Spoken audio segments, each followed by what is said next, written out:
I feel like a mustache twirling villain. Get out of control.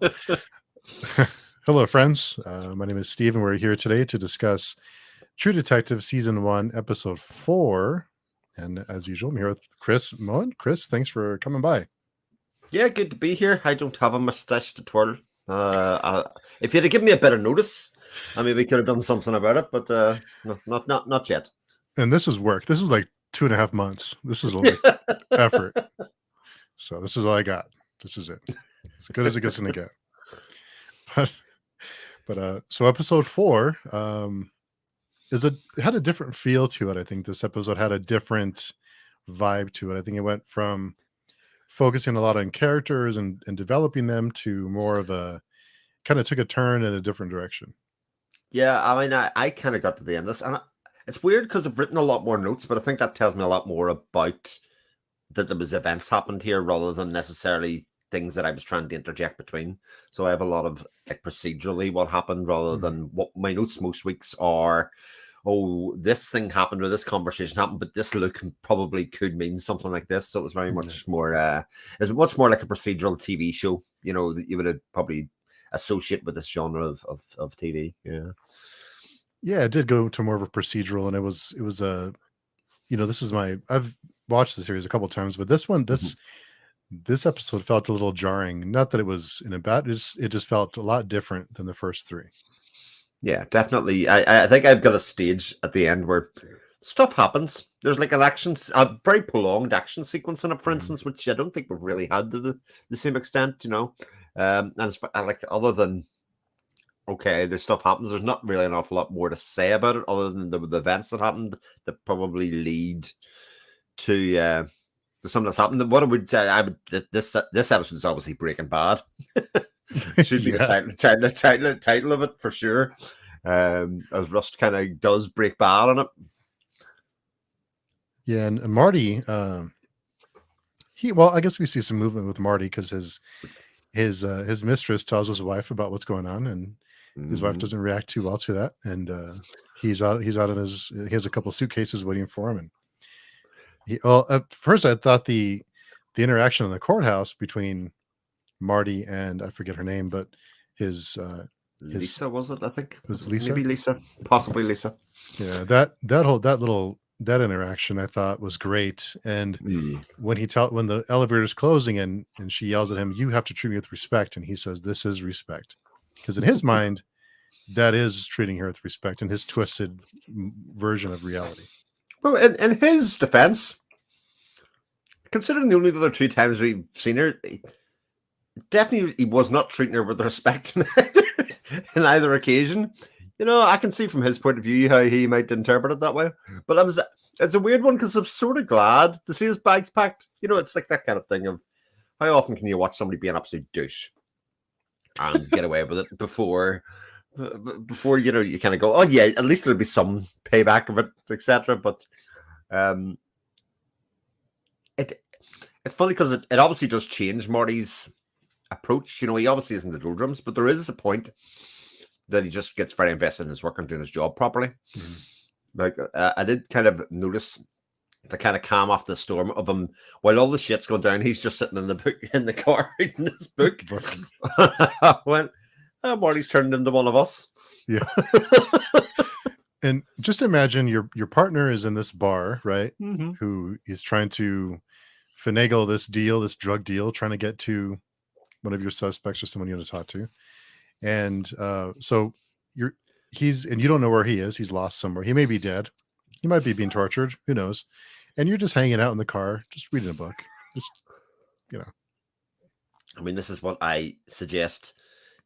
I think this is what people think you do, Steve. You're talking across as such a nice guy, you know, all the time, but you read some of this really dark shit, you know, and it's like, you know, it's just when all the shit's going down, he's like, oh, this is good fun. He's just, you know, flicking through the book or whatever. But I think it was kind of jarring in its own right because Marty had been this wreck for about 15, 20 minutes of the episode where he couldn't concentrate on anything. He'd kind of broken down and all the rest. But it was like he found peace in working the work and kind of realizing where he had control and where he hadn't. Yeah, it's like you said, it's almost like he regained his focus when that happened. That his distraction was gone. That he had all of that was kind of in a place where he couldn't do anything really with it. So he focused on his work, and he's actually pretty good at it when he's not distracted. Well, was not that line in the episode that goes, it turned out I was looking in all the wrong places, or, was asking the wrong questions or something to that ilk. That was the line. And he kind of switches into detective mode, and he kind of gets his shit together enough to the point where you're like, okay, let's get stuff done. Let's kick this forward. Let's be the person that he wants to be, even though it's all Rust that's putting himself in the danger. Yeah, takes a lot of the risk. And our friend Tony's here. Hey, Tony. Hey, Tony. You have to join us one of these weeks. For sure. Yeah. I think he says something like, I was looking at all the wrong place. It was right in front of my face, and I was looking in the wrong place. Wrong places, yeah. I didn't see it. But yeah, I did the conversation between Maggie and, first the conversation with Marty and Rust, when Marty's trying to unload on him. He keeps telling him, it's not my business. I don't care. I don't want to hear about this. I mean, it's not my fault you can't spot Chrissy Pussy. It was not. Yeah. You see all this, bravado, and you can't, you don't know, you can't spot it. Yeah, and then there was the good retort from Marty. I did write it down. What was it? It said, like, you're like a hell of a bedside manner. You're like the Michael Jordan of being a son of a bitch. That was a good one too. This is a great line as a real singer, for sure. Yeah, they find a way to mix some humor in. Yeah, but it was interesting because we didn't actually see Rust until maybe about 20 minutes into the episode. I think it's the first time we properly see him, and it was like, oh yeah, okay. Well, aside from the start where they do the interviewing with Charlie and the thing, but it's a very Marty-centric episode for a lot of that. That period of time has come across in all facets. I actually wondered when they cut to the court scene. I didn't know at the time it was for the breaking and entering kind of case, but I thought, maybe we're getting a shot of later on in the case, etc. at that stage, because the first time I'd seen a court scene part of it, okay, this is jumping about, but it hasn't quite jumped there just yet. But how awkward would that be? I mean, just they both have she has a really straight face when she's there transcribing the case, but he keeps looking at her because he knows that he's trying to, I don't know if he's trying to like intimidate her or just try to like get a message out to her, but she holds a really straight face. Well, I think there's that thing. It's one of the things when he says her, this says me respect me. He thinks he's got the upper hand, and he's keeping her place. Do you know who I am, kind of thing? And he doesn't really consider that there are consequences, or that there could be consequences to his actions, and the whole thing. And even Ross pointing out the bit that everybody else realized is that she'd followed you to that bar that night. Like, did you not even realize that thing trying to make you jealous, and yet you fell for it hook, line, and sinker? Yeah, I think he even tells him something like, like you were so obvious, like everyone knew, there was no secret. He thought he was being slick, and there was no, everyone knew what was going on. When Maggie tells Rust, you must have been a great husband. I love her. She's gangster. When they're in the cafe. Yeah, I mean, I have a note on that. Like, I thought it was a good line at the time, but I think when he walks out then afterwards, she realizes that she's projecting her anger on the Rust, which is completely obviously the wrong place. And I think there is a realization in her to kind of say, "Ooh, this isn't who I am," kind of thing. At the time, I think Rust becomes like the messenger. Yes, because he's almost like the unwilling, the go-between, and he's taking the brunt of the abuse. When all he's been to her is respectful, and he's been a friend to her, in a platonic way. And he's respectful of her, saying, it was sent with a lorry load of apologies, but I'm not even going to bother telling you them, because that's like, what good is that going to do? That's it's not what you want to hear. I know that's not what you hear, but I am here out of respect for both of you. That's pretty much what he's saying. Interesting dynamic between those two, for sure. There is what's your take? I don't want to say too much. What's your take on that dynamic between those two characters? So, I mean, at the moment, I think there is it's a platonic relationship at the moment, but I think I said this very early doors. There is an understanding about who each other are, kind of unseen, that Marty and Maggie don't have. You know, Hmm. they exist in a very different level. And from Marty's point of view, it was even obvious in the last one, he feels threatened by the relationship that they have, even in pure conversational terms and talking terms. So he may read more into it than maybe seems to be there at the moment. But there definitely is a connection on a, even on a friendship level, that and a comfort level there that doesn't seem to be. And even the reaction of the "you must have been a great husband," which is the zinger to hurt him. I think both of them, he walks away from the situation so he doesn't kind of break that relationship in a way, because the only way he can do is respond to that negatively, so he removes himself from the situation. Yeah, Tony brought up a point, and we'll talk about season 4 here in a second. But that tracking shot, that was a long shot. I didn't notice it before, but it's a long It looks like a continuous shot. I think there's a couple of moments when it kind of, they're walking around a building or they're looking up in the sky where I think they probably had a break, but it looks pretty seamless. Oh, it's amazing. Honestly, when you kind of think to yourself and watch it and go, the planning that goes into that is amazing. Especially, I always think for those tracking shots, it's all right to say you're focusing on the character and the being dragged through, but look at all the things that are happening and the events that are happening in the background as all those things are going on, and the timing of all that. That's just like, oh wow.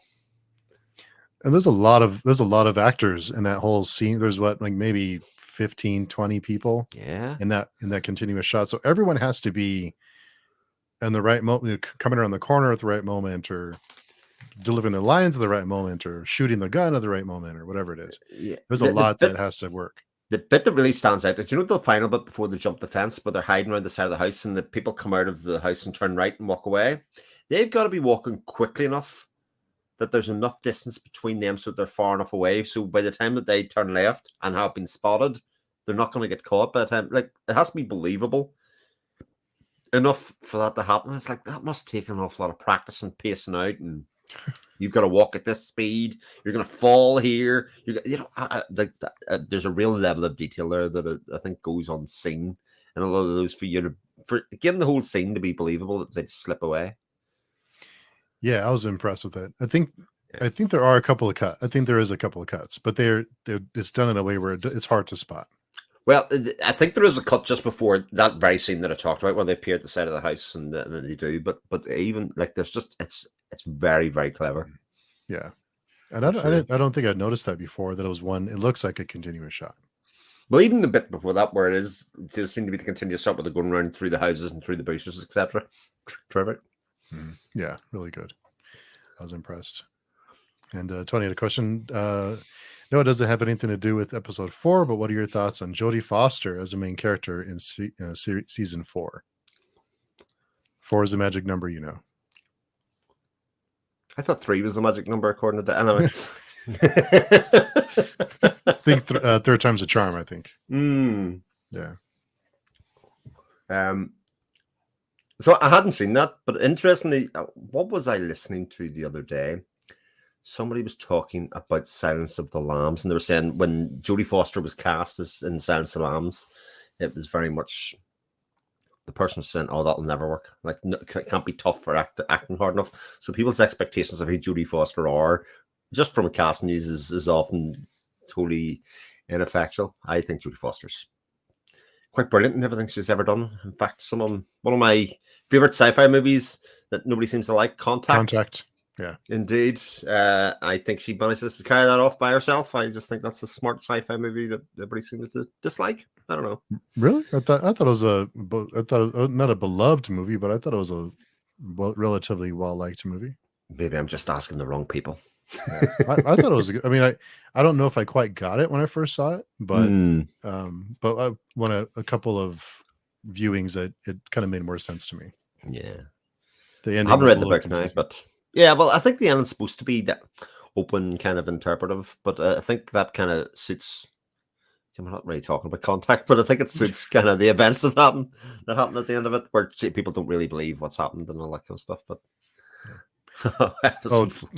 he was referring to episode 4, season 4, yeah, in the 90s version of Interstellar. Yeah, I go with that. Yeah. A great Interstellar's movie. got one of those endings too. Oh yeah, yeah. That's another one, a great ending.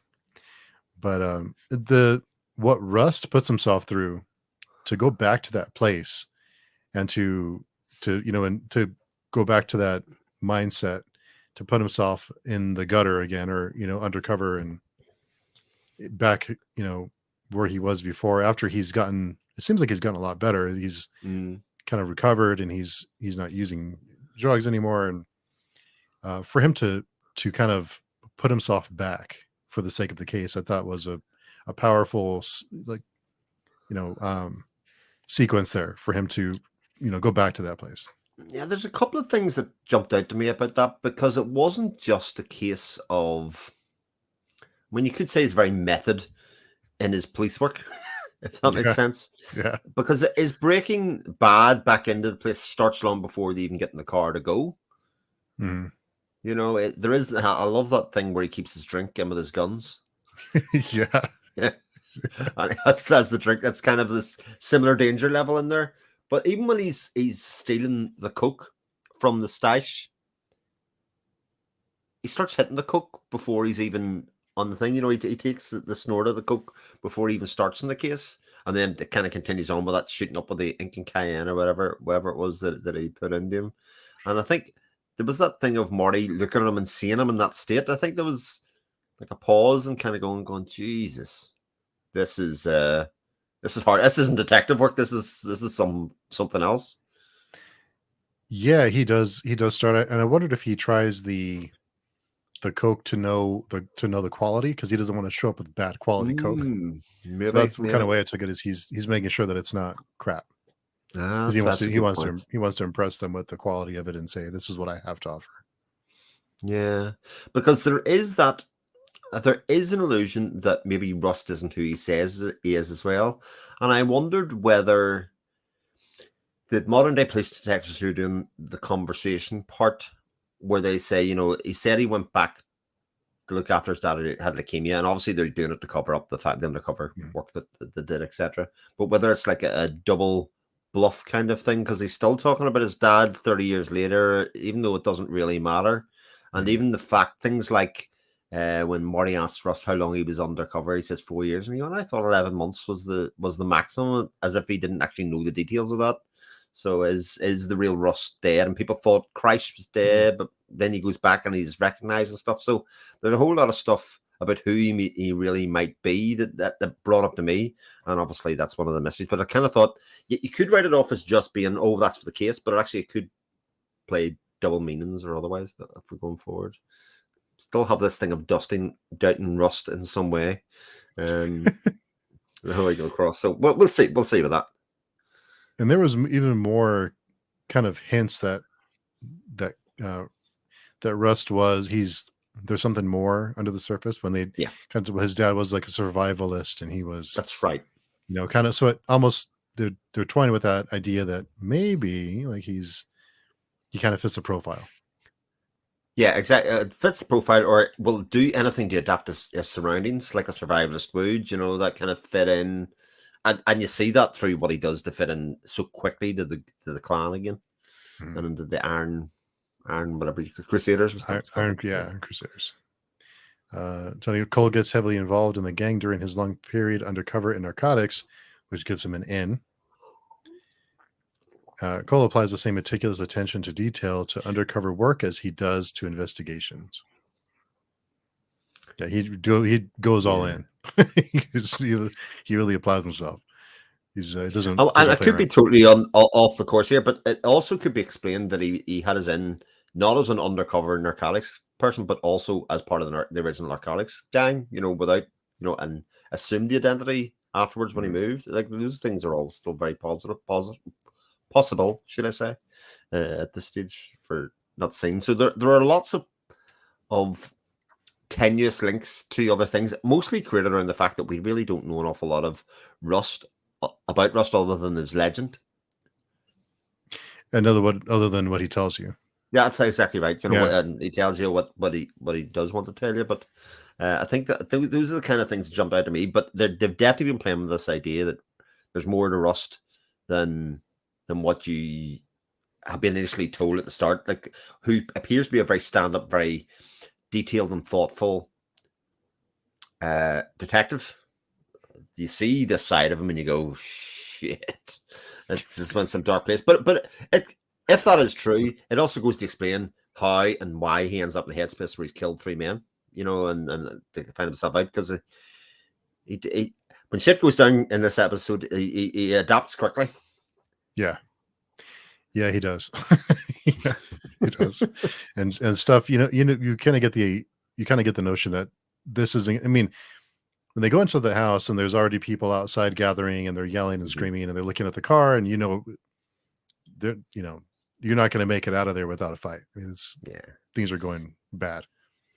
And it makes me wonder, these, they're all high and they're like, yeah, let's go do this. Like, not the best time to make those kind of choices. Yeah, but it's very clever camera work insofar it never shows you what Ginger's doing at the whole time, because you're sitting as the person watching it going, what the fuck is he doing? What is the hold up here? What is, why can't they leave? Why can't they move? And you kind of feel the same as Cole. Just don't shoot anybody. Don't fire the gun, because as soon as the first gun gets fired here, all hell's going to break loose. And like I say, he's already got a plan for dealing and how to get out of it very, very quickly. Yeah, I did wonder how. So Rust gets on the boat, and they're going to go towards the. I'm guessing Marty knew the general direction because he calls him. He's like, "Be here in 90 seconds." Yeah, that's that bit didn't make too much sense to me at all about how could he be so close. Mm-hmm. They have been away in some, especially because he's sitting reading in the car. He's very calm about the whole thing, insofar as this is what's going to happen. And it doesn't seem like he's a tracker or anything on him. It's just, it is what it is. Yeah, maybe he kind of had an idea. I don't know. I mean, I don't know. But it would appear that he doesn't know the region. Like, it seems like Ross knows the region. Mm-hmm. And, well, who knows? Who knows? Convenience, maybe? I don't know. Maybe the 90 seconds give you a bit of a time scale and a bit of extra drama. Yeah, I just kind of just chalked it up to convenience, just like it kind of works like this. But yeah, I'm okay with that. Yeah, the fact that Marty moves in with Rust after he gets kicked out, I thought that would be a strange, that'd make for some strange awkward mornings. I thought we'd get more kind of buddy copy kind of things within the two of them together, as Marty's melting down and Rust is like going, "Oh, you idiot." I thought we'd get a bit more play with that. Maybe it's coming if and when they get back, but it definitely feels like in Marty's manic phase of when he just went to see Maggie to chalk it out and he lost his shit. We'd see a bit more Breaking Bad. I really like the phone call with the father-in-law. Oh yeah. No, we haven't seen eye to eye. Yeah. Because he admits, I've never liked you. That's good. The things that people do to keep happy marriages and keep happy families, etc. I've never liked you. You're never to call here again. Which I very much assume we will see Maggie quite a lot still to come. I think she still feels very central. It's not like she's completely removed from everything that's going on. And Marty just being his usual pathetic self, it's because when my dad died, and for frick's sake, stop it. Just yeah. He tries to find excuses for it. Yeah. But what's funny was when they visited, I forget his name in the cell. Yeah, Charlie. When they visited him, and they were kind of, he said, I forget, something happens that he's complaining, and they tell him basically to shut up, and he says, well, my wife's dead and my wife just got murdered. And I kind of felt like the same thing. Marty did the same thing with Maggie. Kind of like, well, my dad just died. So he's kind of like the same kind of back. Yeah. And but you've seen the short strip that Charlie and stuff got as well. It didn't really matter. It doesn't. Those excuses don't really pull any weight. It is what it is. It's effective in both cases. Yeah, but there's a couple of things about that whole scene at the start. So he has the story and describing Reggie and saying he has the spiral on his back, but he also gives that description where Reggie talked about this place where rich men go to devil worship and they sacrifice kids. He says something about Kirkhouse and the Yellow King, and that there's old stones out by the woods. So much good killing out there. So we do get some detail about this kind of spiritualistic, rights or whatever they're doing out there, that it is sort of tied together. So whether Reggie's ultimately the person that did it, he certainly is involved in the thing in some way. Yeah, that whole it kind of makes you wonder a little bit if it's how much of that is the kind of like the satanic panic of that kind of time period. How much of Yeah, that's true, or what is it just posturing? or how you just use one tiny link and kind of make the rest of the connections together in your head.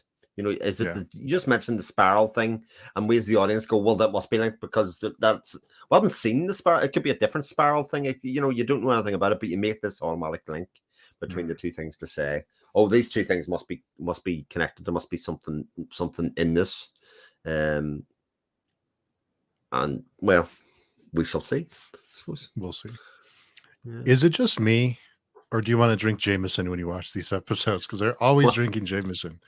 I did written down. Oh, Jim, he's an Irish whiskey drinker. There you go. I'm not a massive fan of Irish whiskey now. I have to say. Well, I'll do like it a bit better than Scotch. But I suppose Jameson. If I had to drink one, Jameson would be the pick out of the options that we have around here. But yeah, they've only got half bottles. They're only bloody shortcut drinkers, I mean, this don't even have a liter bottle. It's a bloody half bottle or a quarter bottle. I don't know. Amateurs. Yeah, Amateurs, I'm like, yeah, I'm okay. I mean, I like Jameson's fine. Like if it's around, I'll drink it. But when I watch these episodes and they always have Jameson somewhere. I don't know if they're getting like an endorsement or something. I used to work on off sales for many years. We didn't even sell half bottles of Jameson. What a waste of time. Really? Yeah, half bottles of Bush, half bottles of Powers. That was pretty much it for whiskey. Wow. There you go. Yeah, I mean but yeah, just seeing them kind of take turns drinking that little bottle was like, oh, looks good. And then it's again on the counter later, a bigger bottle. There's John Powers. There you go. With Powers, I haven't tried. I don't think I've tried that one. It's nice. I don't know. I'm not a massive whiskey fan, but well, yeah, it's nice. Yeah, it's fine. Yeah, so that, let's see what else. So that long shot was kind of got my attention. That was kind of what stood out to me the most, is that long continuous shot. Yeah, look, continuous shot. Yeah, the other things that I kind of pointed out or found out,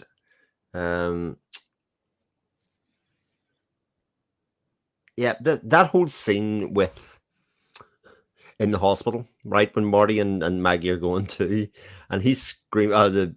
The doctor comes out to ask him who he is, and he says, "Have we got a problem here?" And he says, "I'm speaking to my wife," and he says, "Do you have to phone the cops?" And he says, "I am law enforcement."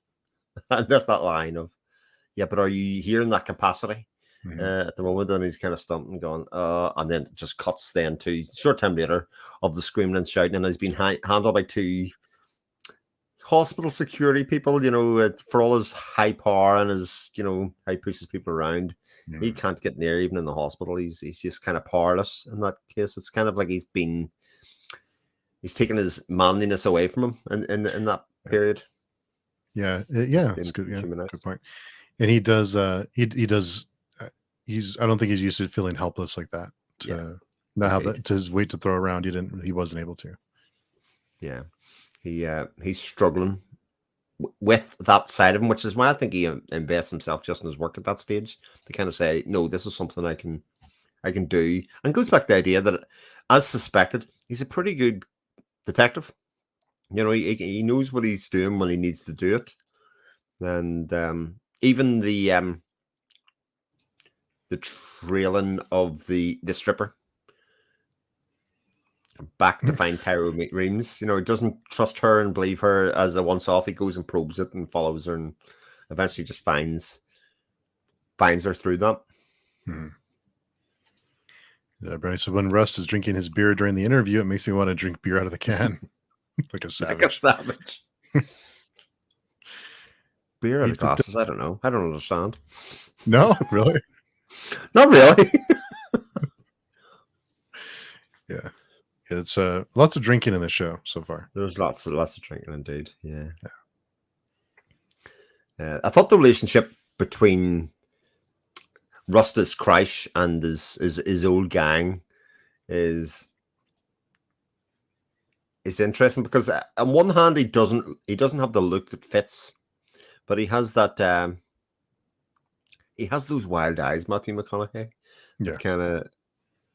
That kind of fit with and he could be capable of anything. Yeah. And Tony, from what I've heard, he drank the beer, so whatever he said on camera was inadmissible as evidence. I don't think about that. Oh. Never thought about that either. So, well, they're not asking the right questions, of course, and isn't that what he told them? Yeah, and they seem to be questioning the leave of absence and him kind of disappearing for suddenly to visit his dad in Alaska, but they don't know exactly what's going on. Yeah, they're really well. It seems like they know an awful lot more than what Russ thinks that they know. They're much more well prepared for him than he appears to be. And as we get through to the resolution of who they ended up jailing and who actually is responsible for this, because they haven't touched on that at all for the past while. You know, the fact that they convicted somebody, but somebody else has recently been found dead. So that was floated episodes ago and not come back round. The other big thing that I thought was very key in this is the fact that as soon as they get the Reggie Ledoux kind of break in the case, they are getting all the resources they want. Basically, everybody in the station's now working this case now, right? Which screams to me that obviously it was Tuttle, isn't it? The governor. He's the guy that had put the task force together. And it'd be obviously him that would be up to authorizing the extra manpower.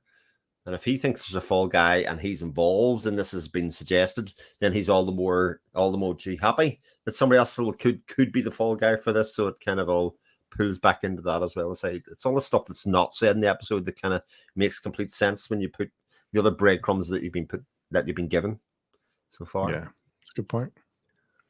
I like too how even when high, he keeps his wits, but you can see that it's still a struggle. Well done and great acting. Oh, it is really terrific acting by both of them, I think, in this episode, because there's very much the big sways of the character. I also thought how well Marty fit into the bar with the cap and the... Yeah, he didn't stand out at all, did he? Yeah. He didn't have a beard, but he kind of had the rest of his look.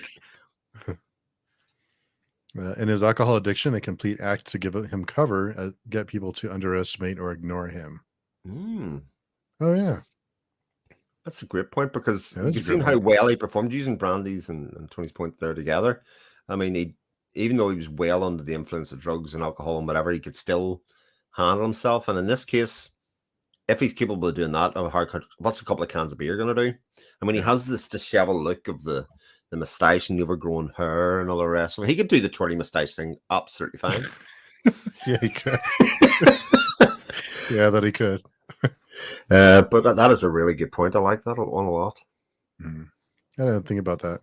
Yeah, it makes sense that he's putting on. It's almost like he's putting on a show to kind of to seem like he doesn't have it under control. Indeed. Like he was able to infiltrate the biker gang, with that look, and the makeup too was great, because he looks totally different when he looks pale and he looks sweaty and clammy and unpleasant. Yeah, it's almost like he had contacts or something, and to give him that kind of glazed eye look and stuff, and he is distant, which is a really great acting performance, because Rust as a character is very distant anyway, but to kind of dial that up another 30% is something else. Yeah, he's really another planet. Yeah, he's somewhere else.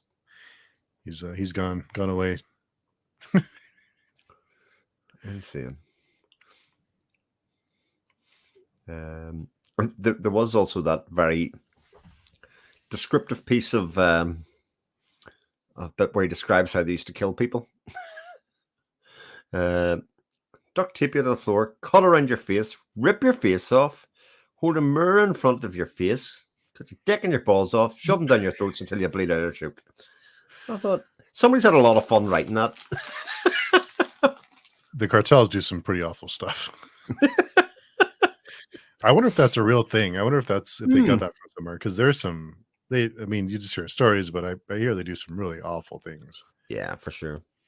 to send a message like that. But yeah, but I think that kind of sets a stage for these are the kind of people that I've dealt with. Like, No, this is where certainly. I've This been. is this is the I'm danger capable. that we're going into. Mm, Yeah. mm, And I think also, the war Marty sort of, and it's sort of intimated, he doesn't have to come along. He'll do this by himself. And even when Marty says, "Do you think you'll be all right and come out of this?" and he's like, "I don't know. yeah. There's no guarantees here."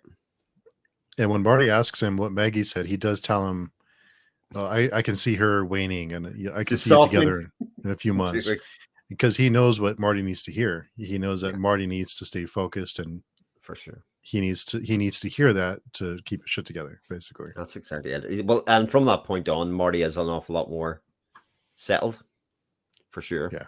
He definitely is in the point, right? Okay, well, if I concentrate on this, the rest of it will take care of itself. Uh, we'll catch the son of a bitch, whoever it is. But yeah. Mm.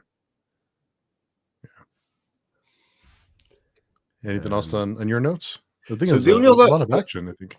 yeah, it's a lot, just a lot of action. The only other thing I had again is this about the coincidences of Russ's background story, where his father never had leukemia, whereas he says he's dead. Nobody has seen him at home in 30 years. And again, I'm doing the timeline of actually time from now, how much time has passed and how much time he's saying has elapsed. 30 years is a lot longer than the time period that we're even talking about here.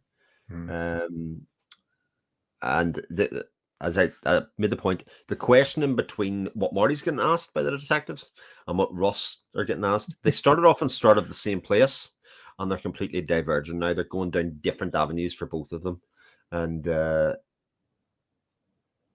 fact that he was a survivalist, as you said, it all sort of makes this nearly too convenient a profile of Rust. It's nearly too easy to say, okay, this is what it is, but. Yeah. Tony has to run, but see you in the next one. Yeah, join us Take next care, man. time, Tony. Yeah, for sure. Yeah, every Wednesday. But Yeah, it that's does my kind lot. of set the stage for it. Yeah. Yeah. Yeah. Cool. Yeah, I think I was trying to think back to other things that have happened, but I think it's a lot of kind of Rust's descent back into that world. Hmm. Um, but I think there wasn't a whole lot of. I know the previous episodes was a lot of character development, a lot of character Okay. focus. This one was more plot and kind of the case moving forward.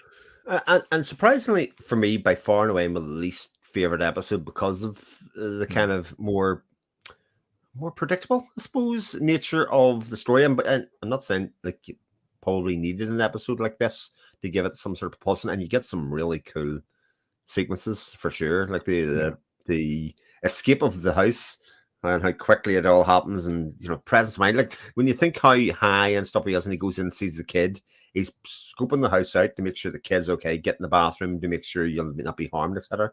Very aware of his surroundings, even though Mm, supposedly under the influence or whatever. yeah. Yeah. He still has his capacities.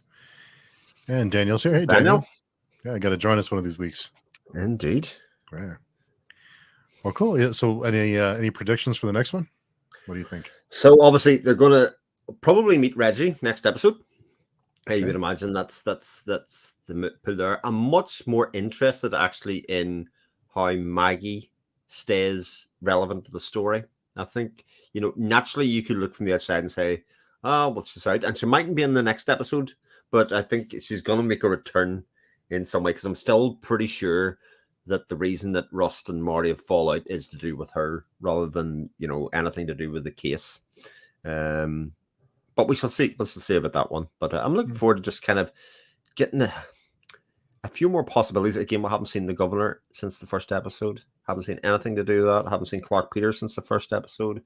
So there are characters that have been introduced to and then just discarded. Mm. So lots of interesting little threads. Are you expecting back to character next episode, or more action, or more plot, or more case? Or do you have an idea? That's an interesting one. Um, I'm expecting a bit of character because there's that. I was thinking of this is the first time that Marty has seen how violent Cole can be. You know, I think especially at the end where he's laying the ginger there at the end and getting him in the car and, you know, harassing him. We've seen Rust be thing, but Marty was in the car those times and stuff. And I expect there to be some sort of fallout in conversation or otherwise between the two of them. And into their relationship and the nature of their relationship based on the fact of he realizes how dangerous and how violent Cole can be. And maybe that starts to play on Marty a little bit and go, "Oh, what's happening here?" But we shall see. Interesting. Yeah, we'll see. So that's episode 4. We'll be back next Wednesday on Chris's channel for episode 5. We'll see if Chris's predictions come true. But yeah, it'll be fun conversation for sure. But Chris, if people want to get in touch with you, where's the best place to find you? You can find me on my YouTube channel at my name, on Twitter at 7 o'clock shadow, or on the page Tune Forums. Nice. So thanks everyone for coming by, and we'll see you next week, same time on Chris's channel for episode 5. So we'll see you then. Take care.